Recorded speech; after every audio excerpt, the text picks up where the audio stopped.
To jama'a assalamu alaikum, ga ni ga Hajiya Aisha Yarima da Hajiya Aisha, jiya an kaddamar da sanata Ibrahim Muhammad Gumai a matsayin dan takarar sanata na Yobe ta Kudu. Me zaki ce dangane da haka? Assalamu alaikum.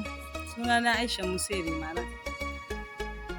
Manzon Allah sallallahu alaihi wasallam ya ce duk mai haƙuri mawadaci ne, kuma mulki taskar Allah ne. A wanda ya so yake bayarwa a lokacin da ya so. Kuma sanata Ibrahim Muhammad Gumai damo ne sarkin haƙuri. Duk abin da ya samu zai karɓa. Kuma ya karɓi sanata a matsayin shi ne ƙaddararsa. Kuma Allah Ubangiji ya sa sanata nan ya zama mana alkhairi a Gombe baki ɗaya.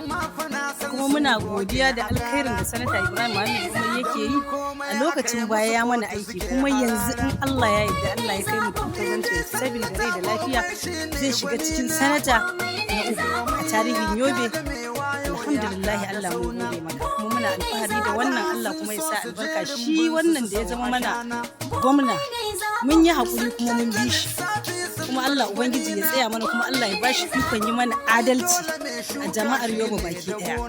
To wani kira zaki yi wa al'ummar Yobe ta Kudu gaba daya domin su fito kansu da ɗaukar su kaɗa wa shi ne kuma sanata ƙuri'a? Daga ƙarshe akwai tsokacin da zan kawo kaɗan kan wannan.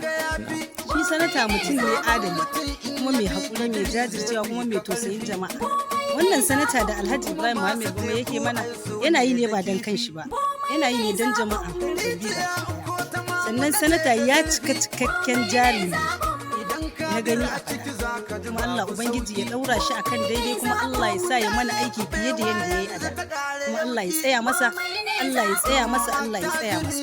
To amin. Ya to jama'a, da wannan muka kawo tattaunawa namu na tattaunawa da